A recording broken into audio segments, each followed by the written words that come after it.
So you're a born-again Christian, and you find yourself on the eve of another election.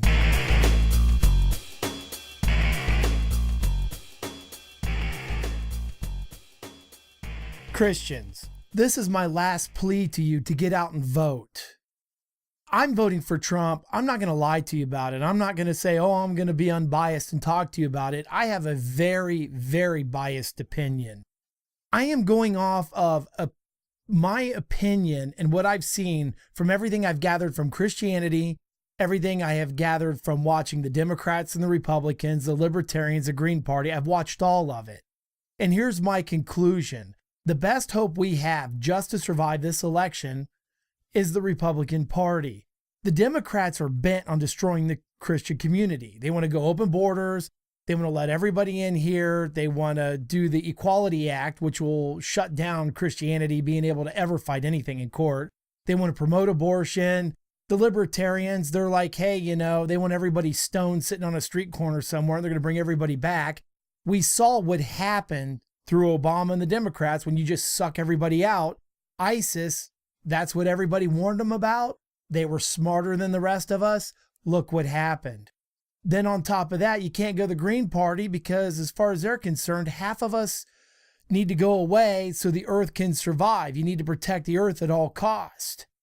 They worship it. They don't worship God. They worship the earth, and there's many different levels. Her herself, I can't say if that's truly her belief. I haven't paid much attention to her. But here we come to Trump. We got this guy that has a loud mouth. People aren't happy about how he treated women. All of a sudden, but it cracks me up because the Democrats of all people are going to get indignant and talk about, oh, how horrible Trump is for treating women like that. Have any of you listened to rap music? I mean, the gangster rap, the hardcore gangster rap. I'm not talking about like Jay-Z and, Beyonce or any of them. I'm talking about the hardcore rap. You talk about degrading women to where all they are is a sexual object. And then you look at Hollywood, Game of Thrones. They keep bringing out all these shows to where basically they're just using women as toys. And then you look at the lyrics in the rap music. And you look at the pornography industry and all the other stuff.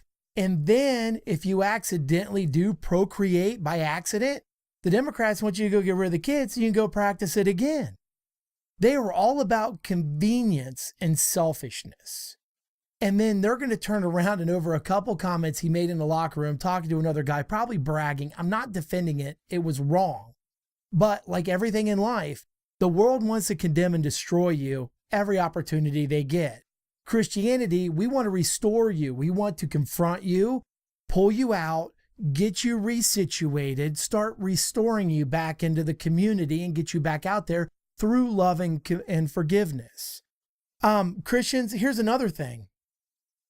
You want to be ideologues and vote for Gary Johnson and everybody else because you can't vote for the main ones. Well, all you're doing is going to allow Hillary Clinton in. Virginia has just allowed 60,000 felons. They were pardoned so they can vote in this election. Obama, I just heard an interview with him to where the dreamers, all the illegal aliens, are allowed to vote to sway our election, where they don't have to fear prosecution. The Democrats are in an open border society. They don't see anything wrong with that because they are globalists. They eventually want a one world government, and it's all going to be underneath the UN. They could say what they want, look at the policies, look where it's leading. Then on top of that, Christians, Republicans, we should be nationalists. We should have our borders up. We should protect our families. We should have the right to defend ourselves, which comes to the Second Amendment. It seems like we're being handicapped at every turn. No matter what we're looking into or what we're doing, it seems to be that everything is stacking against us. We kick God out of schools. We're having all these problems now. Why are we having all these problems? I don't know. Did we kick God out of school? You got to think about it. You got to look at the cause and effect. You just can't separate all these issues out in your head and go, well, here's my personal life. Here's my professional life. Here's my church life. They're all intertwined. So I need the Christians out there that are like, oh, I can't vote, that are thinking they're standing on moral reasons. Oh, I can't vote because, Trump and Hillary, they're less of two evils. Check this out. You know where you were on the last election? Well, we don't know either. You know what we have now? Legalized gay marriage and transgenders. And now pedophiles can walk into any bathroom with any child. That's where the Christian community was 4 years ago in that election. Oh, woe is me, woe is me. As far as I'm concerned, we're dying by our own hand. And then the rest of you that are like, well, God's going to take care of us. Well, God is going to take care of us. But I'll give you a quick example. Welfare. You don't work, you don't eat. Well, do you think we're fighting hard enough as a Christian community to stay off this evil? Or are we being apathetic and caught up in our own, I don't want to rock the boat. We seem to be screaming kumbaya to each other. We're in our holy huddle. We're going to heaven, but we don't seem to care about what's happening to all the people that are hellbound. And as they write rules that are making it harder and harder to save them, the rest of you are standing around going, and got all these complaints about why you can't do it. And I'll tell you, it's irritating. I want to pull my hair out. We are to live and die Christianity. This is not a passive sport. We don't get to do it again. This is a one shot for all. When you die, that's it. When they die, that's it. I didn't mean to rant on you. It's the day before the election, but I need you to be motivated. I need you to get out there. We need to be able to save these people and to direct society and make it an environment. I've read Revelations. I know how it ends.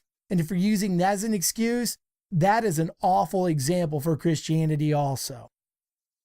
So I didn't mean to go on. I'm going to read one Bible verse. I'm going to get you out of here. Go vote, pray, learn where they stand on all these issues. You just can't sit there and stick your head in the sand and pretend that none of this is happening. It is. So remember that 4 years ago, when you sat at home and didn't vote, you know what happened? Gay marriage, transgenders, and we've also got pedophiles in bathrooms in public buildings with your wives, with your children. Do you know why? Because you weren't there 4 years ago. You weren't there 2 years ago. And if you're not here this time, we're in trouble. I'm going to go Proverbs 1:7. The fear of the Lord is the beginning of knowledge. Fools despise wisdom and discipline. Don't be a fool. Educate yourself. You still got about 36 hours or so. Get out there, vote. Don't vote because that's what society is telling you to vote.